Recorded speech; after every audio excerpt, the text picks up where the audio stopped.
Good evening.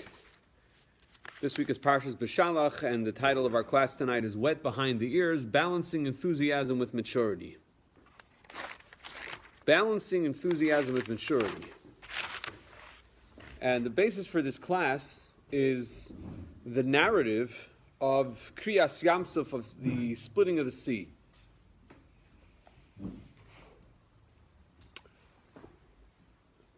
The splitting of the sea is known as one of the greatest miracles that has ever taken place. And the miracles of the Exodus of Egypt per se, those of course were great miracles, but beyond that, the splitting of the sea was something extraordinary, something supernatural. I remember once sitting by a doctor, a Jewish doctor in Manhattan, who obviously wasn't that religiously inclined, and he said to me, "What do you think of the splitting of the sea?" I think it was low tide. I think it was just a low tide, that's all. The guy was working on my teeth. I didn't want to argue with him.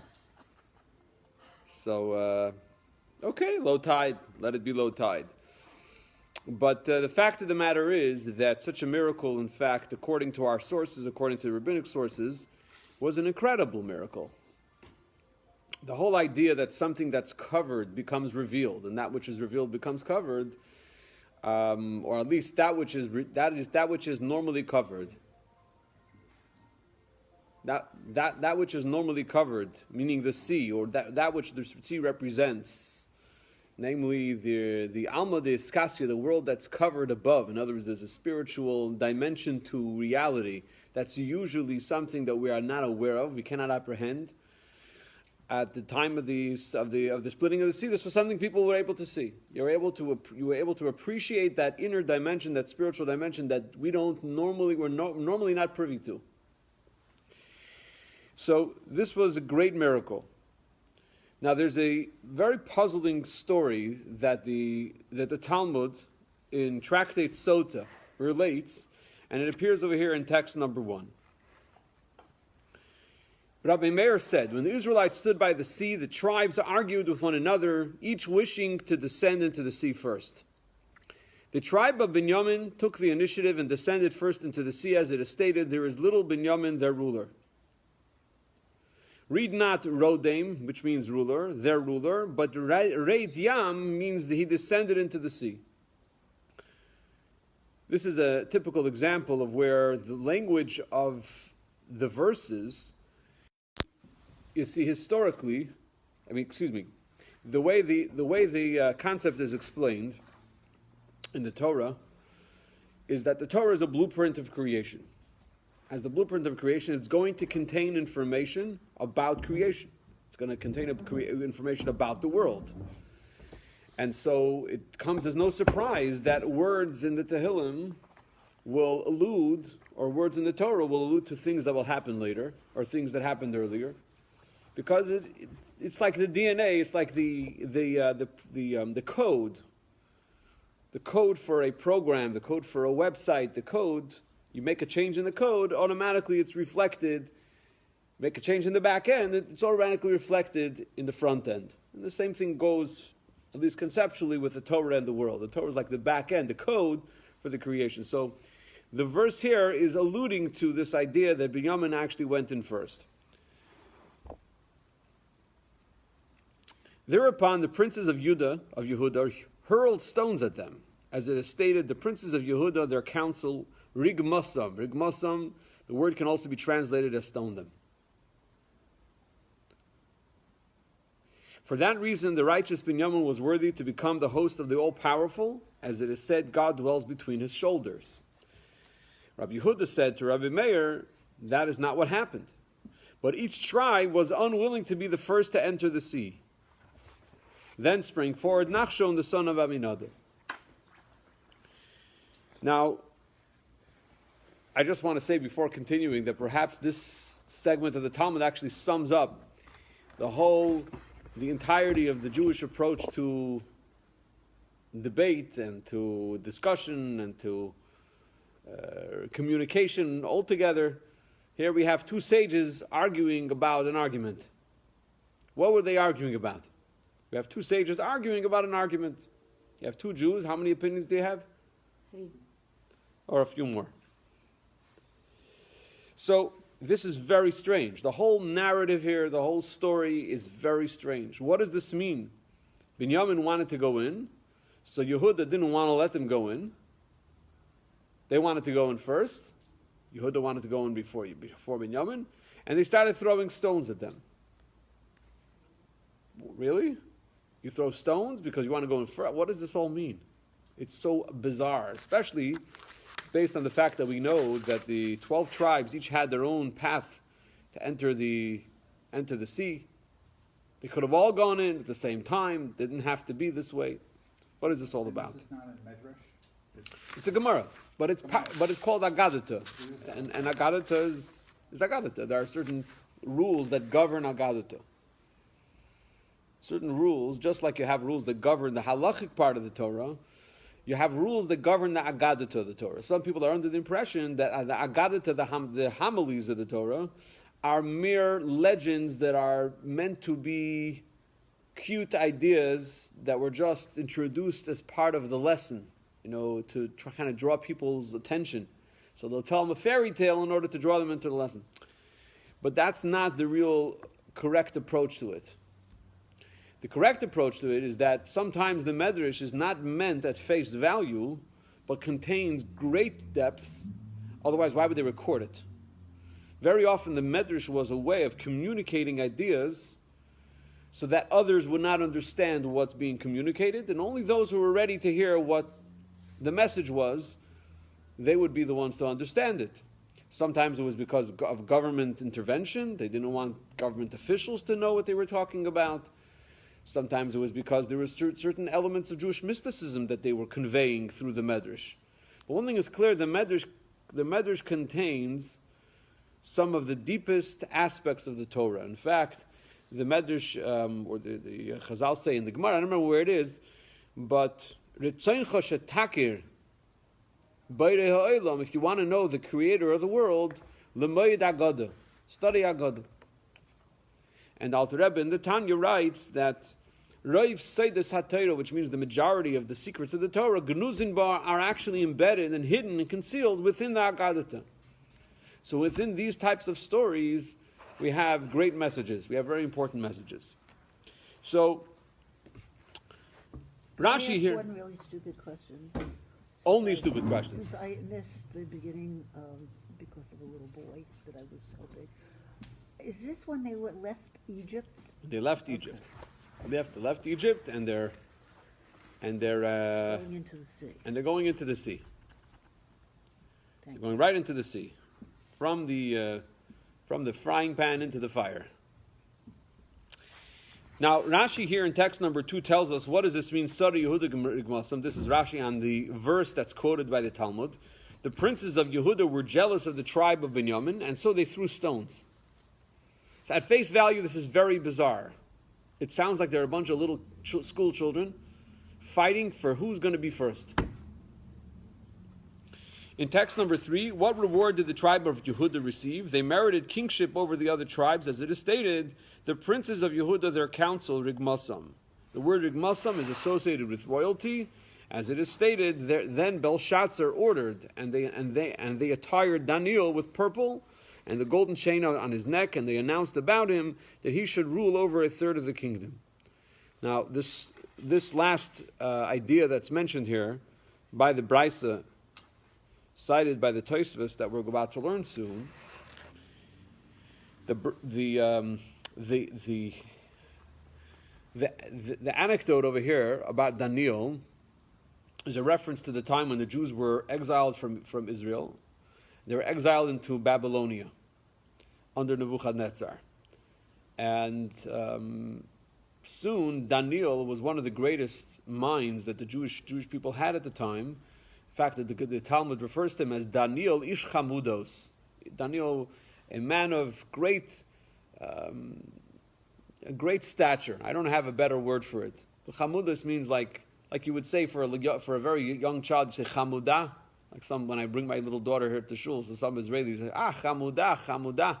They talk about her. Chamudah means very very cute and but that just means that the child seems to exude, personality and depth, or this is the idea. So he was referred to as Danielish Chamudis. I'm sure it has a much better definition than the one I'm giving it, but he was a very wise man, very talented, and Nebuchadnezzar wanted the most talented of the Jews to serve in his court. So soon Daniel became a very, he got away, he was way up there. And so they referred to him over here as somebody who was Rigmasam. Rigmasam is associated with royalty, as is stated with Daniel. Then Belshazzar ordered, and they attired Daniel with purple. Okay. Belshazzar was a little later, whatever. Without getting into the details, the historical details, the bottom line is that the word Rigmasam, which was used earlier to denote the idea that Yehuda, the Shevet Yehuda, the tribe of Judah, stoned Binyamin, the word Rigmasam also has a meaning of royalty. So the sages are saying that the dual meaning of the word Rigmasam implies that because of what they did, meaning because of the fact that they stoned Binyamin, that's why they merited royalty. Why was that a good thing? That's a great question, and that's what we want to answer, what we're going to try to answer. How is it possible that stoning is something that's good and deserving of merit and deserving of reward? What is this all supposed to mean? Another question, it's very obvious, is if Yehuda got a reward because of what they did, the Talmud also tells us that by the same token, the tribe of Binyamin also got a reward because they entered the sea first. So if they got a reward, then why is Yehuda stoning them? What kind of reward did they get? They got the reward that God's temple will dwell amongst them forever. Meaning, in the section of the land, in that portion of the land of Israel, there was one part of it that was established as Yerushalayim. This is going to be the place where the Holy Temple is going to be forever and ever. And why did they get this kind of reward? Why not a different kind of reward? Why specifically this kind of reward to that particular tribe? There has to be more to the picture here we need to understand. The Tosfos is a commentary on the Talmud. The Tosfos lived approximately 700 years ago. Now, when we speak of Tosfos, we're not just referring to one author. We're referring actually to an entire yeshiva, to an entire academy of scholars that span not just one generation, but a number of generations.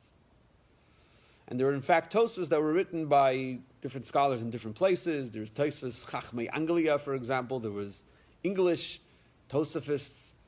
Perhaps their commentary is not included in the Tosfos on the page of the Talmud, but nonetheless, it was the age of the Tosfos. It was the age of those sages. So the Tosfos on this segment of the Talmud comments in text number 4. It says, the argument between the tribe of Binyamin and the tribe of Yehuda is analogous to a king who had 2 sons. The king told his younger son, "Wake me at sunrise," and then told his older son, "Wake me at 3 hours after sunrise." The younger son came to awaken the king at sunrise, and the older son prevented him from doing so, explaining, "Father told me to wake him in 3 hours from now." But the younger son insisted, "Father told me to wake him now, at sunrise." As they were arguing, their father awoke, and he said to them, "My children, you both only intended to honor me by your actions, so I will bestow each of you with a reward." The parable relates to the story at the sea. What reward did the tribe of Binyamin receive for entering the sea first? The divine presence dwelled in their territory when the holy temple was built. What reward did the tribe of Yehuda receive? They merited kingship, etc. So Tosfos here is trying to bring some clarity, is trying to explain this very puzzling narrative, but it seems like Tosfos is only adding fuel to the fire, because the parable that he gives doesn't exactly match, the analogy doesn't exactly match the analog here, because the king gave 2 different instructions. When it came to the Jews standing at the sea, God simply said, Vayiso, go ahead, move in, travel.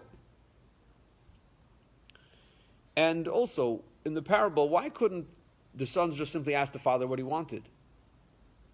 What was the idea here? Was the father out to confuse the kids by giving two different instructions? It sounds and it seems very strange.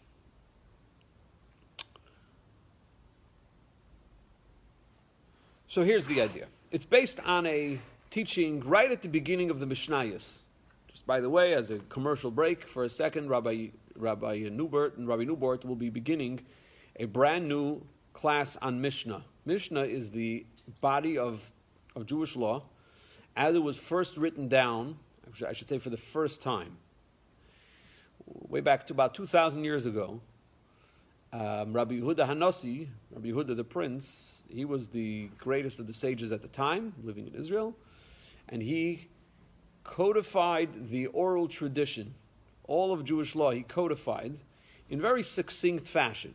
So it would become necessary to learn it and study it from a teacher. He didn't write, he didn't elaborate. He wrote one line and he expected that whoever learned it would be able to convey it to other people. So it's just enough to get a very basic understanding of Jewish law, but it's the basis. It is the basis of Jewish law. It is the kernel from which the rest of the tree grows, the seed from which the rest of the tree grows. So he'll be starting that class at 8:30 Wednesday night, God willing, and he's doing it in honor of his mother. His mother's first yahrzeit just passed, and the significance of Mishnah is that the word Mishnah can be reordered. If you reconfigure the word Mishnah, reconfigure the letters, it reads as neshama, soul. So the neshama benefits greatly from the study of Mishnah, specifically after its passing. Rabbi Newbert studied the Mishnah 3 times, the whole Mishnah, in 1 year. An incredible feat. So we're really looking forward to the beginning of this new series. Anyway, going back to our discussion here in text number 5, this is the very first Mishnah of the entire Mishnayos. I'll share a thought afterwards. Here, from what time may one recite the Shema in the morning? We all know there's an obligation to recite the Shema in the morning. We wake up in the morning, we say the Shema, because that's the declaration of unity of God. It's something we need to do every morning. God says to do it every morning, do it every evening, twice a day. So from what time may one recite the Shema in the morning? From the time that one can distinguish between blue and white. Okay? Rabbi Eliezer says between blue and green. And he has time to finish until sunrise. Rabbi Yeshua says that one may recite the Shema from dawn until 3 hours after sunrise, because kings typically arise 3 hours after sunrise. Now, today's discussion is not going to focus on the first two opinions here about blue and green and all the other variations that we have here about when it's appropriate to read the Shema in the morning. The point being that the Torah tells us to read it in the morning. What is considered morning? So you have different opinions. What's considered morning? What's considered morning? When you can tell the difference between a couple of colors. That's what's considered morning. Otherwise, it's still part of the night. Then we have another opinion that says you could read the Shema from dawn until 3 hours after sunrise, which means approximately 3 hours, 3.5 hours, 3 hours and 45 minutes, depending on the time of the year. Now, why would one be able to read the Shema for that long? So here's an interesting teaching here. Because kings typically arise 3 hours after sunrise. Kings, they get up later. All the servants and the maids that work in the palace, they get up at the crack of dawn. They get up right away. They get up in order to ensure that all the needs of the royalty are taken care of before they get up. They get up later. Now the Talmud then goes on to elaborate and says that Jewish people are all b'nei melachim. We're all royalty. So as far as we're concerned, we can get up until 3 hours after sunrise. And so long as we read the Shema before 3 hours after sunrise pass, we read it in the right time. It's the morning. It's the time when we read the Shema. That's the right time. Because we're all B'nai Melachim, we're all children of royalty. We're princes. And the thought I wanted to share earlier, without going off too much on a tangent, is that the first letter of the first Mishnah of the entire Mishnayos is Mem. The final letter of the 5 books of Moses, the five Svarim, the 5 Chumashim, the last letter is Lamed. The next letter is Mem. So the idea of starting the Mishnayos with the Mem implies that the Mishnayos is merely a continuation of the written Torah. In other words, it's expounding and expanding on the written Torah. It's not something separate. It's the Mem that follows the Lamed. After Lamed comes Mem.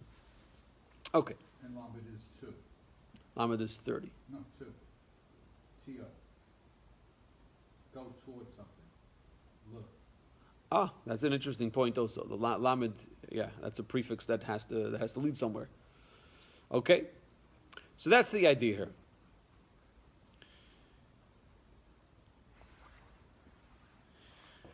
So now, let's go back to that analogy we talked about earlier from Tosfos. What was Tosfos saying? Tosfos is saying, think about it in this context. Think about it as though the king is saying to his two children, to the 2 princes. He says, tells one of them, "Wake me up right away. Right, wake me up at dawn or sunrise."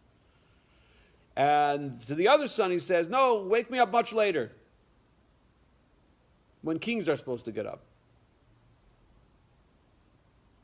What was the father trying to convey? What was the king trying to convey to his younger son when he tells him to wake him up right away? To wake him up at sunrise. The idea being, wake me up at sunrise. In other words, what is he telling him? He's telling the younger son, wake me up at sunrise. In this palace, we have a different definition of sunrise. In this palace, we have a different understanding of what it means to what time we're supposed to get up in the morning. I want you to be aware of that. He's trying to educate his son, his younger son, that you have to understand that in royalty things work a little different. The older son knows already. The older son knows, because he's older, he's more mature. The younger son wants to go right away and wake up his parents, wake up his father. And the older son has to say, no, got to slow down here. This is not what he meant. What he meant was you have to understand the inner meaning of what he said. He said, wake me up at sunrise. He didn't mean the regular sunrise, which is 45 minutes after dawn. No, that's not what he meant. He meant wake me up at the sunrise in the palace, the time of rising in the palace. And sometimes you have to understand the inner meaning of things, the inner intention of things.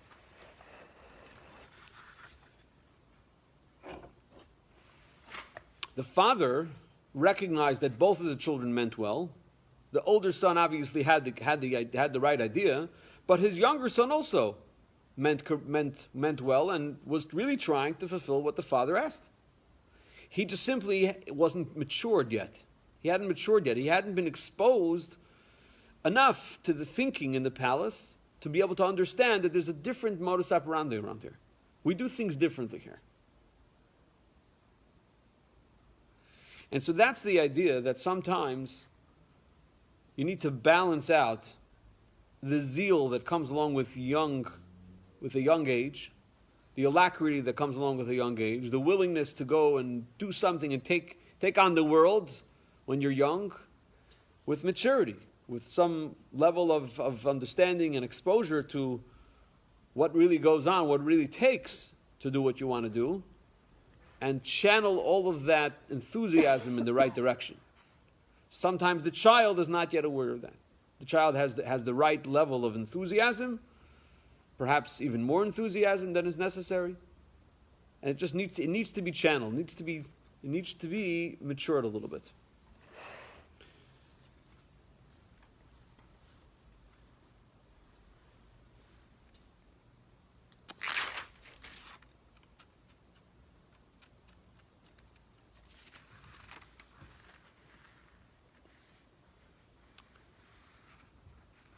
Okay, so before we continue, I want to just share another couple of ideas here.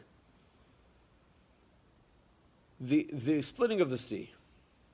What was the point? What did we need the sea to split for? To get across.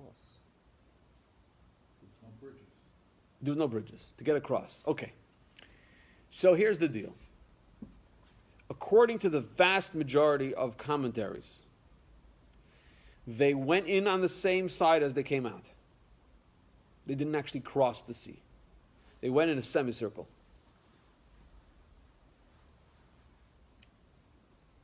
They went in a semicircle. It wasn't crossing the sea. It wasn't just one straight line. I don't know if everybody watched the movie, The Ten Commandments. But over there, obviously, they depicted it as such, right? They're going straight. But the truth of the matter is, that's not what happened. They went in a semicircle. Now, why did they go in a semicircle? Well, because the Egyptians were chasing them, so they had to kill the Egyptians. One second. The God who split the sea couldn't just kill the Egyptians. There was something that had to be, that was meant to be had. There was something meant to be achieved by going through the sea. There was something unique about entering the sea in its state of being revealed, that the Jewish people needed to experience. So there's this beautiful idea from the Maharal of Prague, Rabbi Yehuda Lowy of Prague. He says the Jewish people are called Ivrim, Hebrews. Ivrim. Says the Maharal, the word Ivrim is a conglomerate of Avru Yam. They went through the sea. Ivrim, Avru Yam. Of course, there are other meanings for Ivrim, but this is his. Avru Yam, they went through the sea. What happened when they went through the sea? Well, at its most basic level, when you go through the sea, what happens? You're going into a place where you naturally have no chance of existing. Naturally, you don't belong here. Naturally, you can't exist in this place. God was conveying a message to the Jews, and it was a lesson learned by the Jews, that their existence is a supernatural existence. Naturally, they have no place. And naturally, they can't exist. It's like the famous analogy that's brought down, we speak about it by Purim time very often, of a kispa achas bein shivim zeivim. It's one sheep amongst 70 wolves. That's the analogy for the Jewish people amongst 70 nations, the 70 nations of the world. And how many times did the wolves try to devour the sheep? And the shepherd protected the sheep. So naturally, we have no place. We just don't. We can't exist in this plane, in this arena, without it being something supernatural. So what happened by Kriyas Yamsuf, say the Svarim, was the Jews adopted. They kind of were inculcated with this unique status of being supernatural, of having the supernatural existence to them. For which reason, for the rest of history, up until today, we have not been devoured. That's a fact. Something that baffles historians, baffles scholars and philosophers. How is it that these people existed, still survived? Mark Twain, I'm sure you've heard his famous statements about the survival of Jewish people. So, there was something that they had to experience going through the sea.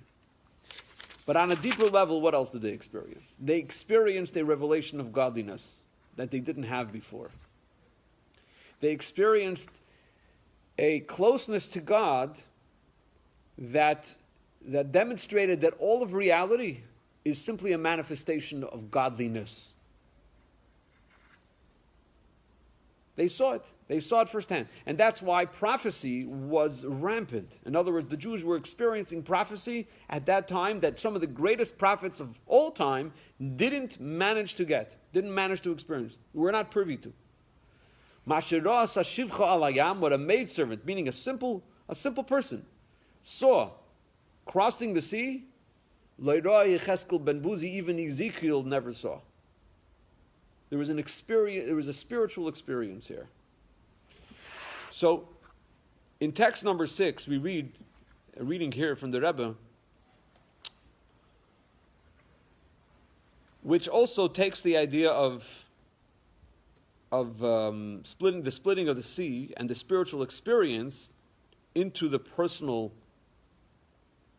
into the area of a person's personal spiritual growth. So here's what he says: when one serves God by heeding His command to journey on, in other words, a person has certain roadblocks in his life, certain things that are hindering him or her from doing whatever they need to do. And so we journey on because God says, journey on. We just overcome those, we just move forward. One can split the spiritual sea that exists within the soul. In other words, the soul has the sea surrounding it. There are challenges, there are difficulties that we face.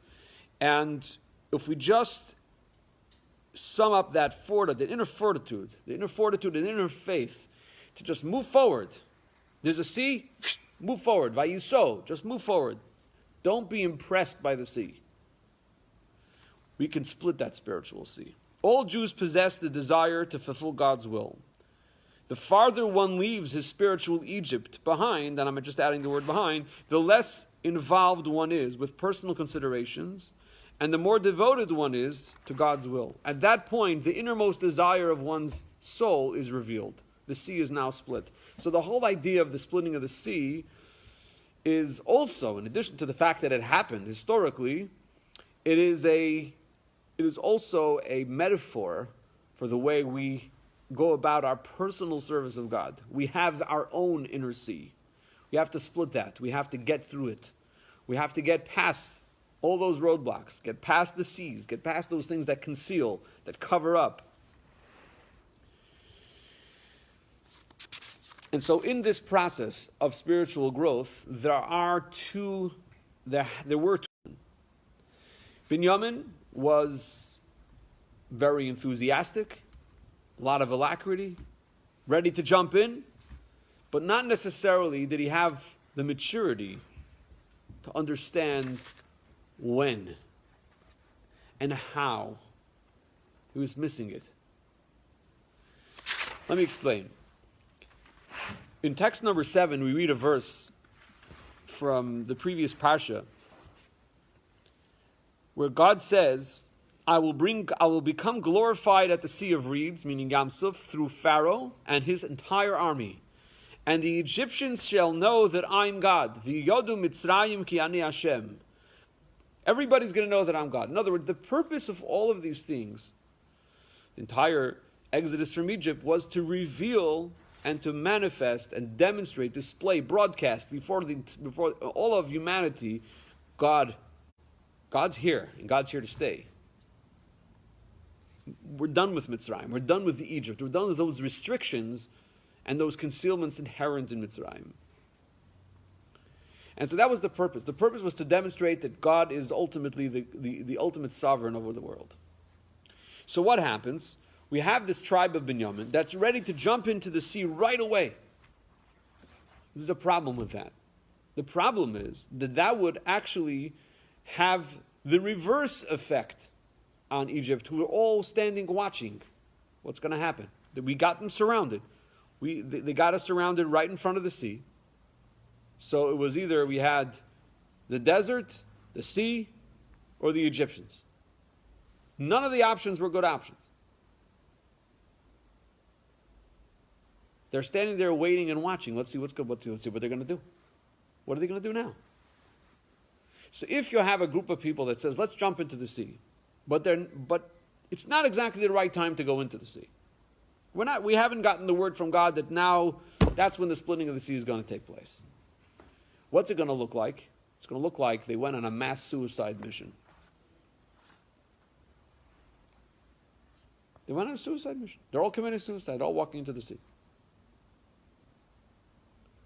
So even though you have great alacrity, you have great energy, you're all ready, all revved up to go and do the right thing, but if you don't know the ins and outs, if you're not the older son who knows when to wake up his father, then just by hearing your father say, wake me up at sunrise, means wake me up literally at sunrise. You're not yet in the position to have, you don't have the maturity yet to be able to focus what the instruction was and know when to execute it. And so at the moment that they were trying to enter the sea, that was the wrong time. It would have actually brought about the opposite effect. It would have brought a chilul Hashem, meaning the desecration of God's name, because what would it appear? They went on a mass suicide mission. So Yehuda says, stop going in. And they're saying, no, we're not stopping, we're going in. So Yehuda says, well, there's a law that governs these circumstances. When a person desecrates God's name, despite being warned, what's the law? The law is stoning.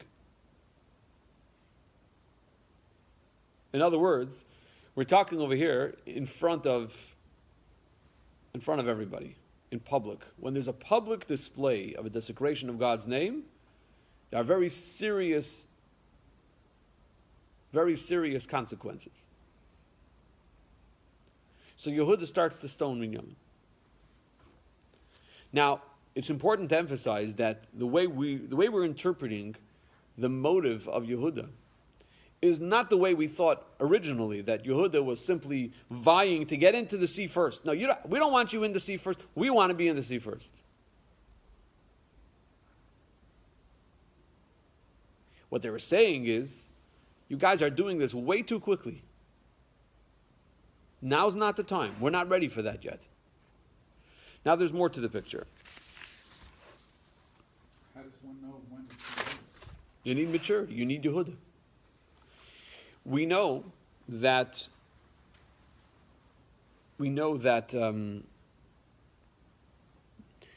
Yaakov, our forefather, when he was taken for burial in Israel, he instructed his sons to stand at different points around his coffin. What was the point of that? He wanted them to stand at the same points that they would encircle the tabernacle, the Mishkan, as they traveled in the desert. And perhaps even before then, Yehuda at least was of the opinion that their entry into the Yam Suf should be in that way. Now, who was in the front in that formation? Yehuda, Yisachar, and Zevulun. In other words, they were saying, God wants this to work in a certain way. There's a certain pattern that we need to follow in order to be able to go through the Yam Suf.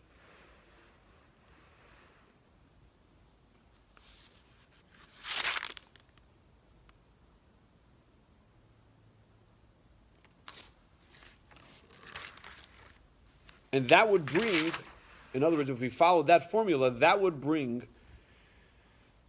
the miracle that God wants them to experience.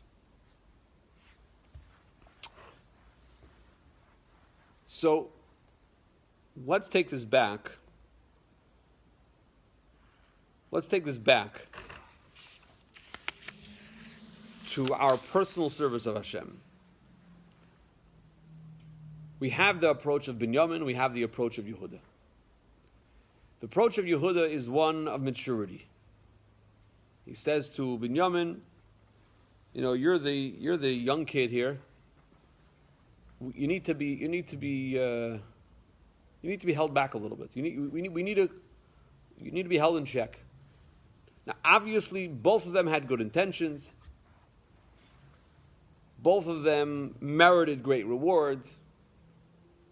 You have a young child who doesn't yet know how to conduct or how to channel his energy. So this child may not be fit for kingship, but he's definitely going to be a good host for his father. So God says, you know what? Your portion in Eretz Yisrael, your portion is going to be the portion where you're going to be able to host the divine presence forevermore. And that's why Yerushalayim, the Beis HaMikdash, was established in the portion of Binyamin. However, Yehuda is the mature one. Yehuda is the one who will merit kingship. That's who the kings are from. The kings are from Yehuda. Because they had that mental clarity and that maturity to know when it's time to do what God is asking them to do. when it's time to do it and when it's not time, and when it actually would have the opposite effect. Sometimes people are very sincere, but yet they cause an incredible desecration of God's name out of their sincerity. They're very sincere about certain religious convictions that they have. But at the same time, because they don't have that experience yet, life experience, so it could be channeled in the wrong direction. It could be channeled in a reckless direction. So sometimes as good as the person's intentions might be, and even if it's not even in a religious context, sometimes it's just in life in general. Sometimes we have good intentions, but sometimes the results are reckless because we didn't channel it correctly. We didn't approach it with maturity. And so that's what the message of this narrative is, that there has to be a balance between Yehuda and Binyamin. Each one has merit. Each one has merit. Each one needs to be allowed to express itself in its proper way. There's Binyamin. Binyamin has to be allowed to express Binyamin. Yehuda has to be allowed to express Yehuda.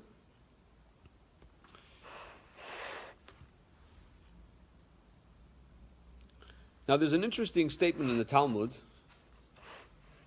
that describes a little incident where there was a man whose name was Geniva. Who is Geniva? Geniva apparently was an argumentative guy. So he's passing alongside a couple of the sages. In text number 10, Rav Huna and Rav Chisda were once sitting when the sage Geneva, it's an interesting name for somebody. Usually it means thievery. But whatever the case is, maybe in Aramaic it means something else. Geneva passed by alongside them. One of them said to the other, "We should stand before him in his honor, for he is a son of Torah," meaning he's a student of Torah. He's a sage.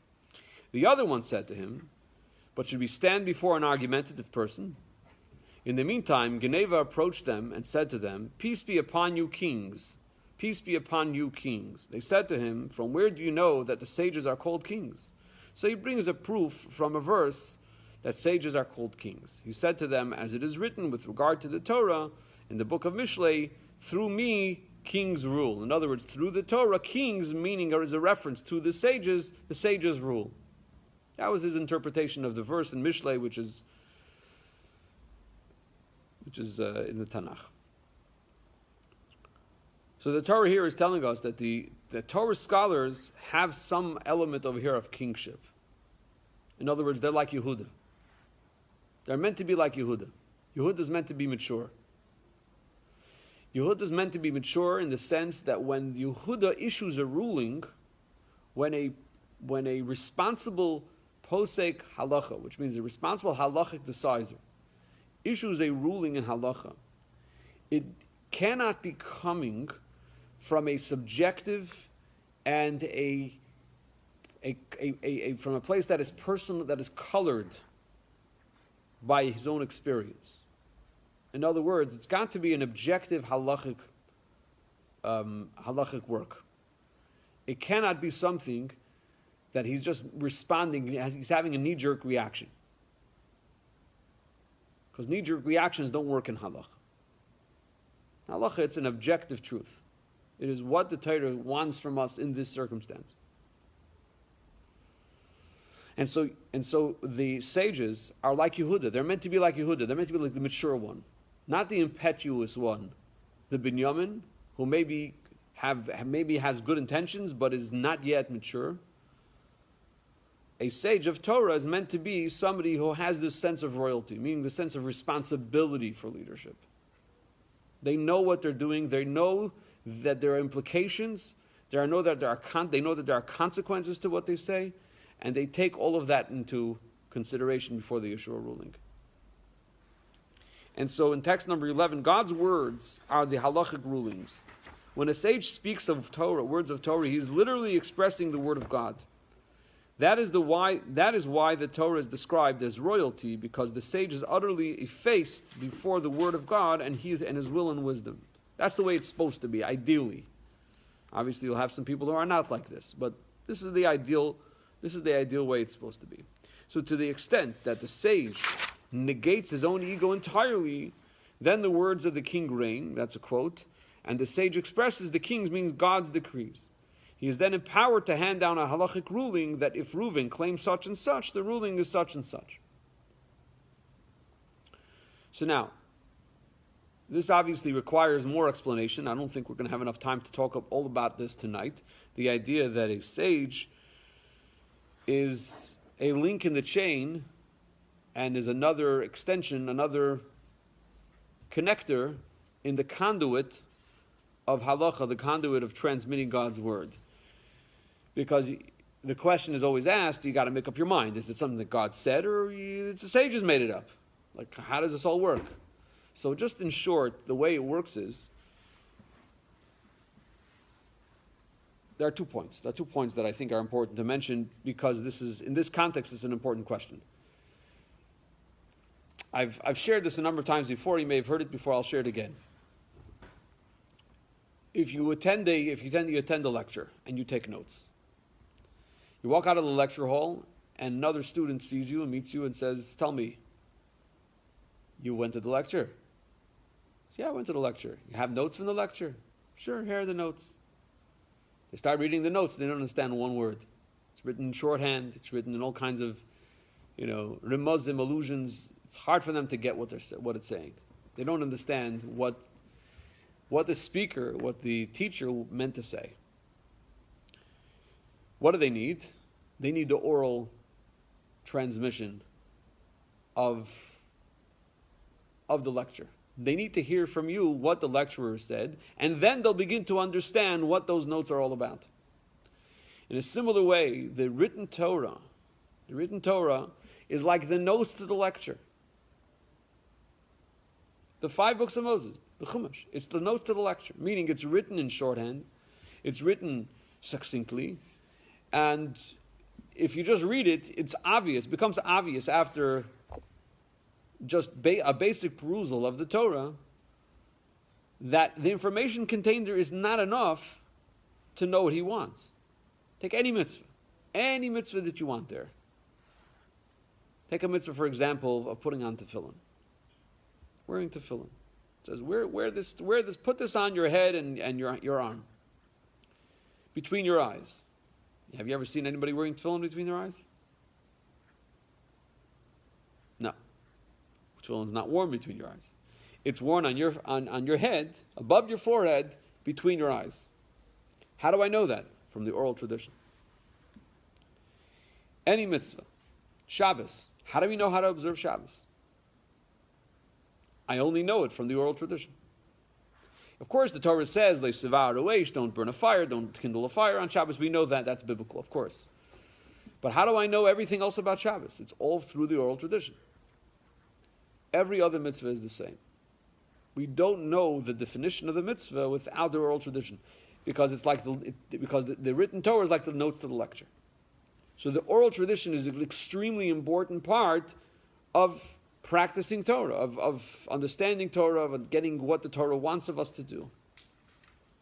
But then, within that context, meaning within the context of the oral tradition, which analyzes and demonstrates what the written word means, God also gave, at the same time of the giving of the Torah, He gave principles to extrapolate the written word. Certain principles, that if you have a word here and there's a word here that is the same, and for whatever reason they are connected, and without getting into the details, there's something called the Gzeira Shava, meaning the same law that applies here is going to apply there. It's like a hyperlink. It's like a hyperlink. This word here, this word there, it's the same word. It just appears in 2 different contexts. It has the same law. Now, obviously, we can't do that on our own. This is all something. How do we know which of the verses have a Gzeira Shava that we follow? Based on the oral tradition. Again, back to the oral tradition. But this is an example of a rule, of a principle of how to interpret the written text. And there are multiple rules. There are at least 13, maybe 32, and perhaps a lot more than that we are not aware of today. This is something that the sages, beginning with it, from when Moshe came down from the mountain with the Torah, they interpreted the written Torah. Obviously, Moshe got the basic explanation of the mitzvahs from God, what this mitzvah means. Then there were certain details that needed to be worked out from the written text. And so there were various discussions, and they came to a conclusion. How we're supposed to interpret this text. Based on majority, whatever it might be. There are rules about how do you determine. Like one person says you're supposed to apply this rule, another person says you're supposed to apply a second rule. So which one is the dominant one? So there are rules about how you resolve dispute. So there are all kinds of rules of how to, and principles based on which we will resolve all kinds of interpretation of the Torah. What about the rules of who gets to do it? What do you mean? Who gets to be revered enough to be considered a sage who can do this interpretation? Okay, that's a good question. I believe that the sages themselves, whoever were the first group, they educated the next generation and they gave them all of their knowledge. Look, in the time of the Gaonim, which means the time post the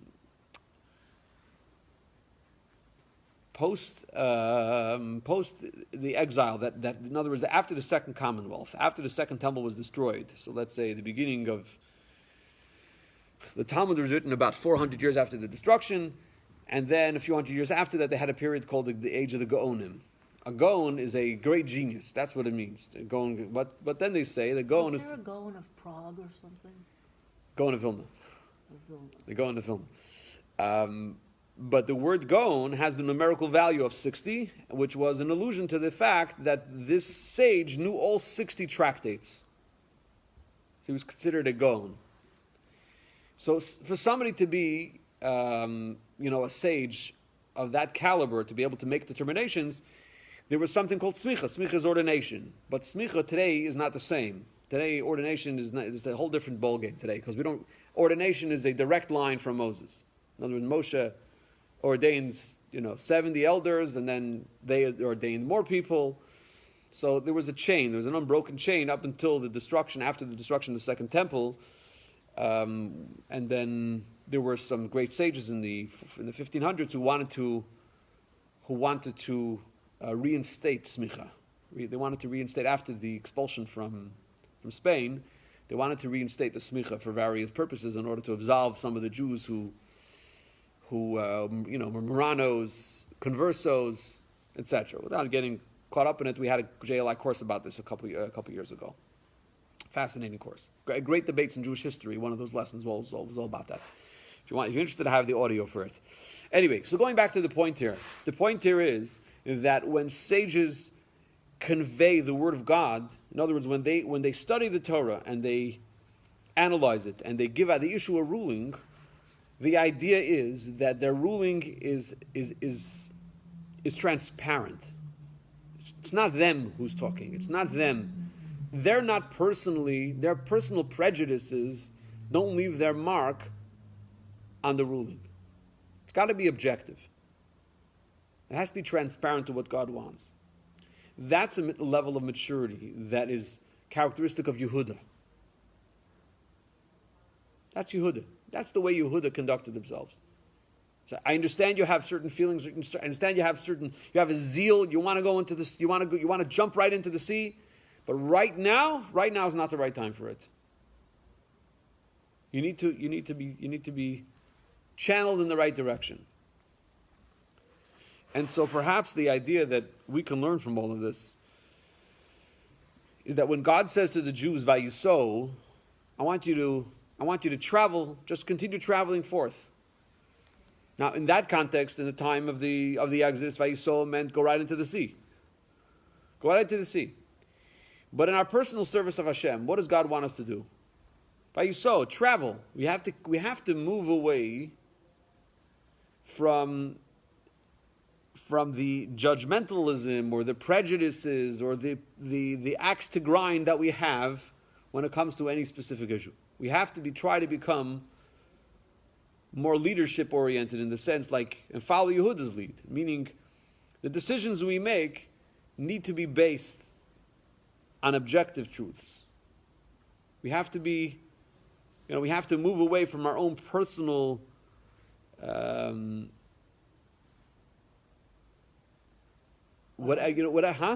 Philosophies. Yeah, it might be philosophies, it might be, our own hang-ups that are holding us back. And when it comes to serving Hashem, this is the way it's done. It's done in the way of Yehuda. Yehuda, the more they study, the more they learn, the more they mature, the more they understand, but really, the more they understand, the more they recognize how much they don't understand, which brings them to a certain state of self-effacement.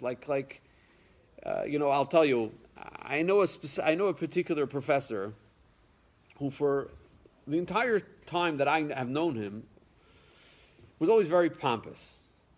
Brilliant fellow, very, very pompous. Try to talk to him, and it's very difficult because he knows everything. And on one of my most recent encounters with him, he said to me, "You know something? You know what you know until you realize you don't know everything. You know, but then you realize, I don't really know everything. I don't really know. There's always something else to know. Maybe that came with age, maybe that came with experience, but it's kind of the same idea. It comes with maturity, that there's, it brings a certain sense of bittul, a certain sense of self-effacement or self-transcendence. And it allows a person to become freer and not so tied to their own bias, perfect word, hang-ups, prejudices, whatever it might be. They can move beyond that. They're ready to move beyond that. And so sometimes when it comes to our service of Hashem, we have certain biases. There are certain biases, we have a certain perception of what it really is when it's not necessarily like that.